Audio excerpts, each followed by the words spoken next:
Abertura. Sequência de cenas estilizadas em preto e branco. Num recorte de jornal lê-se liberdade religiosa e combate à intolerância, o compromisso com a fé cristã. Páginas da Bíblia queimam. Pessoas acendem vela em terreiro. Muçulmanos rezam ajoelhados. Símbolos de diferentes religiões formam um círculo. No centro lê-se liberdade religiosa. Jaime Mitropoulos, procurador da República, Rio de Janeiro. É um direito fundamental previsto na Constituição da República e em diversos tratados internacionais, na feliz expressão do ex-ministro do STF, Carlos Aires Brito. É um direito que as pessoas têm de buscarem a sua felicidade. É a ampla possibilidade que todo cidadão tem, ou pelo menos deveria ter, para exercer a sua fé, professar a sua religião, exercitar a sua crença ou não crença. Trecho da Constituição na tela. Artigo 5º, inciso 6º. É inviolável a liberdade de consciência e de crença, sendo assegurado o livre exercício dos cultos religiosos e garantia, na forma da lei, proteção aos locais de culto e suas liturgias. Primeira republicana, Tatiane o dos marco Santos da Duarte, laicidade, antropóloga. né? E com o advento desse marco, nós tivemos, a partir da declaração, por exemplo, falando só de Ocidente, da Declaração Universal dos Direitos Humanos, na sua primeira geração, a liberdade religiosa enquanto um princípio fundamental de direito humano. Mesmo assim, 70, 80 anos depois, nós continuamos a experimentar essa liberdade religiosa relativa, eu diria assim, não é? Tanto no Brasil quanto em outros países, inclusive países que a gente considera países mais avançados ou mais desenvolvidos no tema da liberdade religiosa, que também enfrentam questões em relação a essa liberdade religiosa com experimentações, experiências e vivências com a diversidade de fé. O ser humano poder Ângela Pires, escolher a sua assessora de Direitos religião, Humanos da ONU. praticar a sua religião, esse é inclusive um direito protegido internacionalmente por instrumentos das Nações Unidas. A gente tem uma convenção, que é o Pacto Internacional de Direitos Civis e Políticos, que no seu artigo 18, ele coloca o direito à liberdade religiosa. Então, ele é protegido e os estados que fazem parte dessa convenção, eles precisam proteger esse direito. Desde a Declaração Guilherme Guimarães Feliciano, Universal dos conselheiro Direitos do Humanos de CNJ. 1948,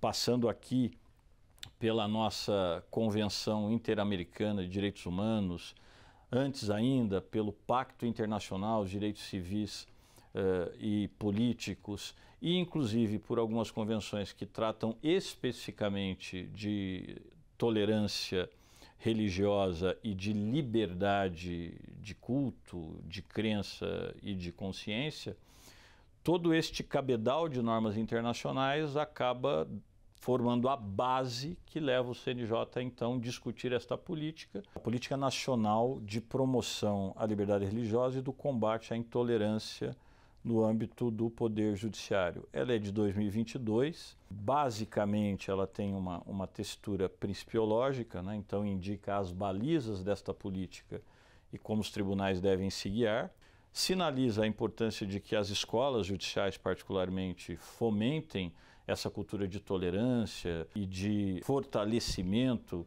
da liberdade religiosa em todas as suas dimensões, liberdade de consciência, liberdade de crença, liberdade de culto. Escrito na tela, decisões do STF sobre liberdade religiosa. 2015, ensino religioso.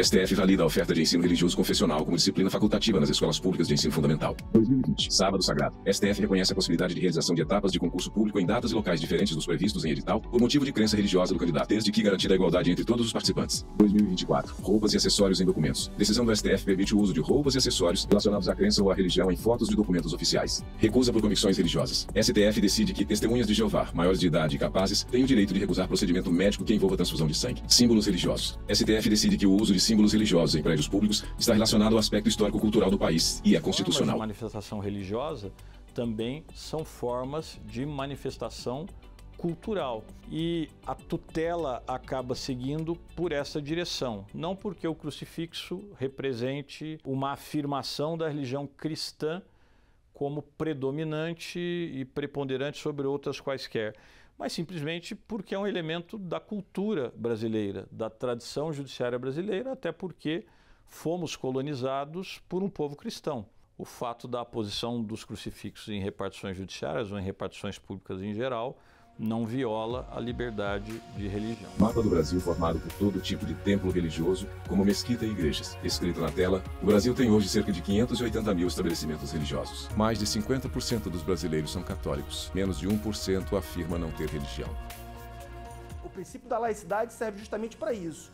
Não para que o Estado seja completamente avesso às religiões, mas que ele garanta a oportunidade igual Jaime para todos Mitropoulos, os procurador da segmentos. República Rio de Janeiro. Sobretudo, aí é o nosso grande desafio, ponderando para que a questão da proporcionalidade ela não continue sufocando aqueles grupos minoritários. É preciso uma ação corajosa, é preciso um desconforto empático, inclusive de nós, operadores do direito, para percebermos que, mais que garantir o direito de igualdade, uma atitude reativa, nós precisamos ser proativos. Aqui falo como membro do Ministério Público Federal e por sempre acreditar que somos um dos instrumentos, junto, sobretudo, com a sociedade conscientizada, um dos instrumentos de transformação social.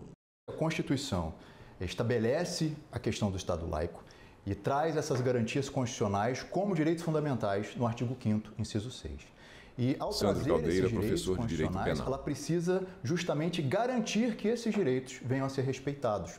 E para que isso aconteça, além de uma questão educacional, óbvio, né, que isso é importantíssimo, uma base de criação e respeito às diferenças e à diversidade de religiões, quando isso não basta, o Estado entra em ação, o Estado legislativo aqui, justamente criando tipos penais, buscando inibir a prática desses comportamentos lesivos, nesse caso, à liberdade de religião. Recorte de jornal onde se lê. Em 2024 foram registradas 2.472 denúncias. Foto de homem que segura a cabeça de escultura de Jesus. E sob a foto lê-se 3.853 violações à liberdade religiosa. Nós temos aqui uma possibilidade diversa de tipificações penais. Por exemplo, quando eu falo na questão da lesão corporal, é possível então que ele responda por uma lesão corporal, uma ameaça, que ele responda por uma situação de ameaça, ou, no caso de uma destruição de algum bem, né, de alguma estátua, de alguma imagem, é possível que ele responda pelo crime do artigo 208 e, além disso, atrelado a esse artigo, ele também seja responsabilizado por uma lesão corporal, caso isso aconteça com um líder religioso. E aqui eu estou falando de líder religioso, mas isso pode incidir para qualquer outra pessoa. Crimes praticados com esse foco de intolerância religiosa, que sejam praticados através das redes sociais, nós temos previsão no Código Penal justamente de aumentar essa pena em razão do crime ter sido praticado dentro de um contexto de maior atingimento de pessoas, né? De alcance de pessoas. Então nós temos aí uma situação onde a pena é aumentada. Então nós temos uma diversidade de possibilidades, seja no Código Penal, seja na Lei 7716, nossa lei de enfrentamento a crimes de preconceito, entre eles o religioso. Muitas pessoas que fazem esse tipo de ofensa usam até nomes falsos, né? Ou seja, criam contas fakes justamente para fazer esse tipo de ofensa gratuita. Elas não botam a cara na crença de que não serão responsabilizados, que não serão encontrados, né? Mas a polícia tem ferramentas para encontrar essas pessoas para que a justiça possa, afinal, responsabilizá-los. Foto do líder religioso Aurélio Deodé do Candomblé, sentado numa cadeira de vinho. Usa roupas brancas, colares, barba e um longo bigode, além de um chapéu comprido. Agora ele anda por uma sala cheia de esculturas e fotos de origem africana. A gente enfrenta muitas dificuldades de expressar a nossa fé, né, a nossa cultura, as nossas tradições. O país é laico, né, a Constituição diz isso, mas, enfim, a verdade é um pouco diferente, né? As pessoas não entendem isso, a gente sabe que é cultural e a gente tem que mudar isso, né? O preconceito, ele está em todo lugar, né? Não adianta você falar que em Brasília não tem, porque nós já vimos terreiros sendo queimados, apedrejados aqui em Brasília, pessoas mesmo, né, sendo apedrejadas aqui em Brasília. Agora, o que temos notado é que na região sul, na região norte, realmente a gente tem tido muitos mais casos, tem sido muito mais recorrente essas situações, né, de casas tradicionais que são acometidas, né, de vandalismo, de crimes contra a intolerância religiosa, né? Isso aí é uma luta cotidiana, né? Ninguém nasce preconceituoso, até como disse Mandela, né? Então isso é a questão de educação. As pessoas têm que ser realmente educadas a se entenderem de forma igual e aceitar as diferenças, né, sem críticas, porque a diversidade, a pluralidade, para nós, ela é maravilhosa. E recentemente nós executamos um projeto, né, chamado Obomimok, que é Sabedoria Sagrada, onde, preocupados com a Lei 10.639, que a gente não vê sendo respeitada, nós conseguimos trazer quase 800 crianças para dentro da comunidade tradicional. Em algumas escolas eles nem nos recebiam e alguns diretores nem sabiam dessa lei. Uma lei que está na grade de ensino curricular do Distrito Federal, não só aqui como no Brasil, e muitos docentes não sabem disso e não praticam, não executam essa lei. Então a gente trouxe essas crianças para dentro do terreiro, trouxemos professores também para dentro do terreiro, trouxemos lideranças religiosas, trouxemos representantes do poder público, até a Embaixada dos Estados Unidos esteve presente aqui, então você viu tanto que isso abriu portas. Cada passo que a gente dá, né, cada centímetro que a gente avança no combate, né, à intolerância, nos torna mais respeitados e olhados, né, com o olho da igualdade. Foto de Ali Hussein, da comunidade islâmica. É um homem idoso, calvo, de terno e gravata, sentado numa poltrona. O Islã, é claro, sofre de uma islamofobia que ela oscila, né, por conta de acontecimentos externos, né, e que ela tem diversas motivações, né. Talvez a principal motivação seja realmente a ignorância, mas existem movimentos maliciosos, né, que procuram atacar o Islã e acaba repercutindo sobre, eu diria, a Ali Hussein, vice-presidente da Federação das Associações Muçulmanas do Brasil. Aqui no Brasil. Mas não é um episódio, vamos dizer assim, uma questão isolada apenas do Islã.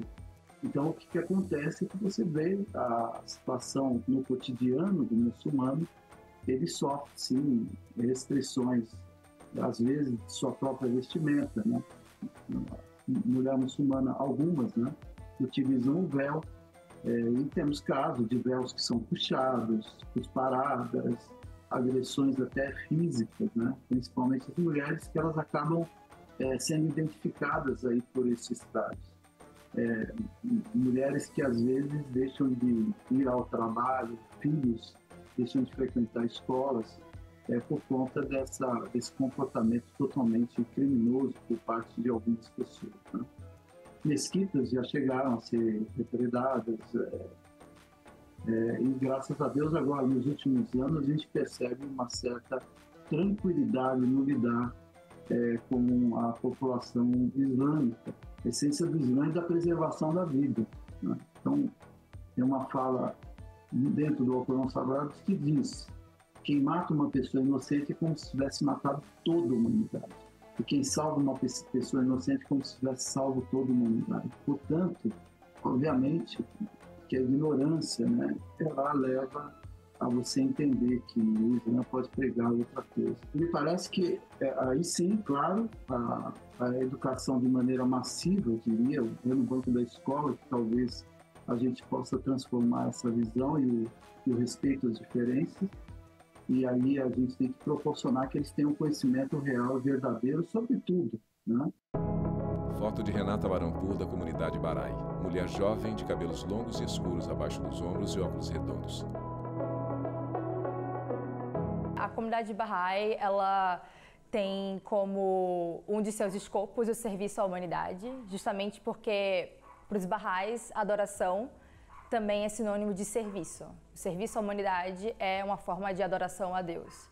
Então, a comunidade Bahá'í, ela se encontra muito engajada em promover programas educacionais Renata Barampur, voltados para crianças, adolescentes e adultos, com o objetivo de que essas pessoas possam desenvolver as suas capacidades, as suas virtudes e qualidades espirituais. Uma outra dimensão também da adoração na fé Bahá'í é justamente a adoração através da oração, né? Ou seja, a nossa conversa com Deus. Na fé Bahá'í, a oração é uma conversa com Deus.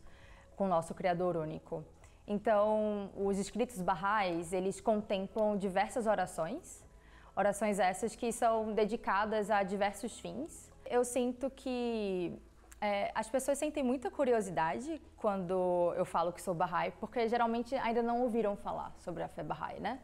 Mas eu diria que esse ponto de conhecerem a fé Baha'i, ou de quando penso em liberdade religiosa, assim, de maneira muito particular, eu não consigo não pensar no fato de que eu sou filha de um Baha'i iraniano que veio ao Brasil como refugiado, justamente por causa da perseguição religiosa que a comunidade Baha'i sofre no Irã. Os Baha'is simplesmente não conseguem exercer uma série de direitos civis básicos justamente pela falta de liberdade religiosa. Então, no Irã, por exemplo, os Baha'is não conseguem ir à universidade, os Baha'is não conseguem ter um emprego, os Baha'is não conseguem enterrar os seus mortos de acordo com seus ritos sagrados, os Baha'is não conseguem manter as suas propriedades porque elas são simplesmente confiscadas. Então, acho que conectando com a realidade brasileira, eu vejo que, assim, é necessário que haja muito trabalho sobre a importância da liberdade religiosa, porque esses mesmos desafios, nossos irmãos e irmãs de matriz africana seguem sofrendo, assim como outras minorias religiosas, né? Mesmo as mulheres muçulmanas. Enfim, diversas outras minorias religiosas também se veem com muitos problemas, tão somente por causa de sua religião. Infelizmente, já recebi informações de casos em que iniciativas ligadas a programas educacionais socioeconômicos da comunidade Baha'i foram de alguma maneira afetados por causa de intolerância religiosa, né? Então, não é incomum que às vezes os Baha'is sejam chamados de seguidores do diabo, enfim, tudo isso muito ligado à demonização da comunidade Baha'i. Isso acaba, então, por vezes afastando algumas pessoas de continuarem participando das atividades que a comunidade Baha'i promove. São alguns fatores, assim, que no fim se conectam com uma questão da ignorância mesmo, né? Então, acho que o preconceito, o ódio, a falta de educação, o sentimento de superioridade em relação ao que é diferente, o desconhecimento ou não entendimento da importância da diversidade. Acho que vai muito nesse sentido. Acho que a educação, no fim das contas, acho que seria uma ferramenta muito especial que certamente ajudaria todas as pessoas, toda a humanidade a superarem o preconceito religioso.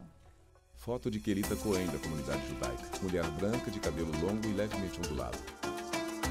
Ser judeu é ser parte de uma tradição, de uma cultura, de um povo que tem uma história comum, que tem uma identidade comum, e é um povo como outros povos, como outras agrupações humanas que se reconhece entre si por práticas comuns. O desconhecimento, a estereotipação, Kelita Cohen, rabina da Academia Judaica. Rotulação, ou seja, os estereótipos, eles são difundidos e eles vão sendo perpetuados, e isso acaba sendo emparelhado com uma forma de desumanização. Então, quando eu não vejo o outro, como um semelhante, quando eu não me reconheço nesse outro, então eu já não sinto mais a dor desse outro. Esse é o grande perigo do antissemitismo. E a expressão máxima do antissemitismo, a gente teve o reflexo do Holocausto, né? Com 6 milhões de judeus assassinados, sendo que a intenção era o extermínio, né? Então era realmente um genocídio. A liberdade religiosa, ela não abarca só religião, porque quando a gente fala em judaísmo, a gente não está falando só em religião, a gente está falando em cultura, a gente está falando em identidade, a gente está falando em formas de convívio. Liberdade de expressão, ela está muito associada à liberdade religiosa, no sentido de você poder expressar a essência do que você é na esfera que for, ou seja pela via da espiritualidade ou seja por outra via, mas seja pela via da cultura. mas essa identidade nossa ter a possibilidade de ser aflorada e não ser ocultada.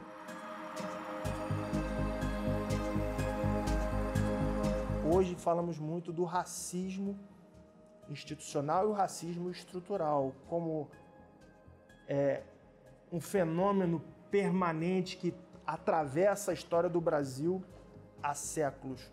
Não é à toa que o artigo 4º do Estatuto da Igualdade Racial menciona que, para enfrentarmos o racismo em todas as suas modalidades, e aqui eu incluo o racismo religioso, Jaime Mitropoulos, estrutural e procurador da República institucional, Rio de Janeiro. é necessário que sociedade e poderes constituídos rompam ou modifiquem determinadas estruturas ainda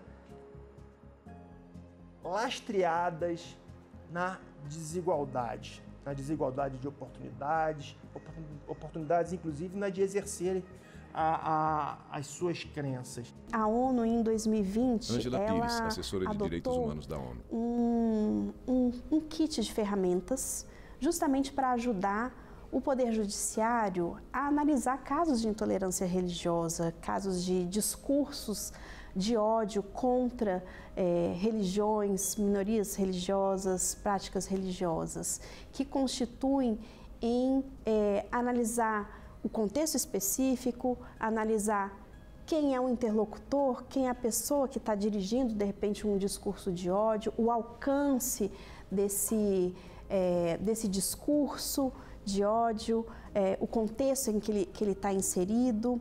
Esse kit de ferramentas está à disposição em vários idiomas, inclusive, para auxiliar o Poder Judiciário a não deixar impune, porque também é uma obrigação do Estado, e também outro artigo, o artigo 20 do Pacto Internacional de Direitos Civis e Políticos, que o discurso de ódio, baseado, por exemplo, nas questões religiosas, ele deve ser punido, ele deve ser responsabilizado. Então, eu sempre digo que o direito penal Sandro tem que ser a Caldeira, última professor forma de de Direito intervenção Penal. do Estado, né? Quando outras formas não tiverem obtido o êxito necessário que nós, como sociedade, esperamos. Eu acho que o mais importante até do que nós incrementarmos as penas e aumentarmos essas penas, que em certos casos realmente se faz importante, se faz necessário, é importante, mas eu acho que o mais importante que nós temos aqui é justamente o viés educacional, é trazer a base, né? Ter um debate sobre a questão religiosa, sobre a diversidade, a necessidade de respeito às religiões já nas escolas, né? Sem que coloquemos uma religião ou outra como principal, né? Mas que coloquemos essa possibilidade de que todas as religiões sejam aceitas. Eu acho que é isso, além de políticas públicas também, justamente nesse combate, nessa conscientização da coletividade como um todo. Em 2015, a gente teve a adoção na ONU dos Objetivos do Desenvolvimento Sustentável e também dessa Agenda 2030, que acompanha esses objetivos.